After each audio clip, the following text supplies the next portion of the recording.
High above the banks of the Maumee River stands an important piece of American history that dates back more than 2 centuries. Fort Meigs is a U.S. Army base and a battlefield from the War of 1812. So Ohio plays an absolutely huge and crucial role in the War of 1812, and we have the front lines of this conflict right through the Maumee River Valley. So it's tremendously significant for us.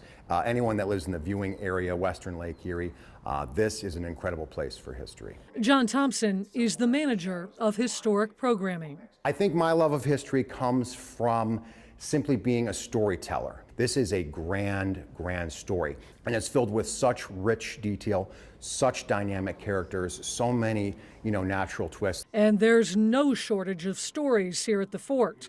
Corey Balkenbush is a historical interpreter. Not only are we talking about military history, we're talking about fashion history, we're talking about the history of cooking, woodworking, blacksmithing. And so this is one of the few spots in reenacting and living history where I have felt really in the moment. I'm standing looking down at a river valley that really has not changed much in 200 years. More than 160 years after it was built, the fort was open to the public in the 1970s. So we have a stockade wall around the entire property, a good mile in length, that stockade, and yes, 10 acres inside. So it is the largest fort for the War of 1812, the largest wooden-walled fort ever built in North America. There are tributes throughout the fort to those who died here. Because of illness, because of combat, because of a whole lot of factors, are unfortunately losing a lot of men here. So there are burials all over. There's also a bit of an unusual burial site here.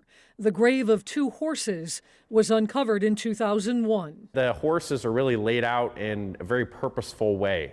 Someone was really paying as much respect to these horses as they could, which in this time period is somewhat unusual, right? The horses are a tool for the Army. So to see this amount of respect and time being used to respect these horses is, a unique thing. The Fort Meigs historic site has exhibits both outside and inside. We have an artifact museum here on site, which is filled with all the things that were pulled out of the earth here. Everything from, military ordnance and stuff like that, cannonballs, but also the little things of life, shaving kits and forks and spoons. And we are still archaeologically active. We recover things all the time, still today. There's also a space to help bring history alive for the youngest visitors. It includes all kinds of toys, games, and outfits for the kids.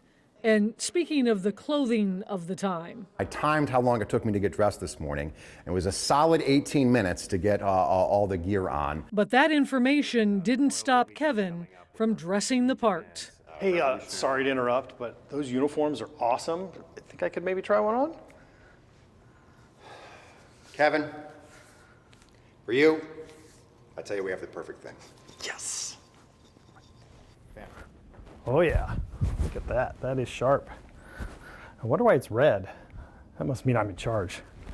Cameraman Kevin did find a few faults with his new threads.